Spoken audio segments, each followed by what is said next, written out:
başlayaraq Azərbaycan Silahlı Qüvvələrinin cəbhə xəttində bir tərəfli qaydada düşmənə qarşı əks həmlə əməliyyatı və cavab tədbirlərinin dayandırılmasına baxmayaraq, Ermənistan tərəfi vəziyyəti gərginləşdirməkdə davam edir. Müdafiə Nazirliyinin mətbuat xidmətindən aldığımız məlumata görə düşmən tərəfi itirilmiş mövqelərinin geri qaytarılması məqsədi ilə cəbhənin əsasən Ağdərə, Tərtər və Xocavənd, Füzuli istiqamətlərində mövqelərimizə hücum edir və təmas xəttinə yaxın olan yaşayış məntəqələrini intensiv surətdə atəşə tutur.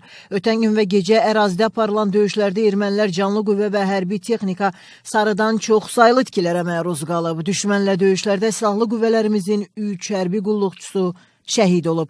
Müdafiə Nazirliyinin rəhbərliyi düşmənlə döyüşlərdə şəhid olan hərbi qulluqçuların yaxınlarına və ailələrinə dərin hüzünlə başsağlığı verir və səbir diləyir.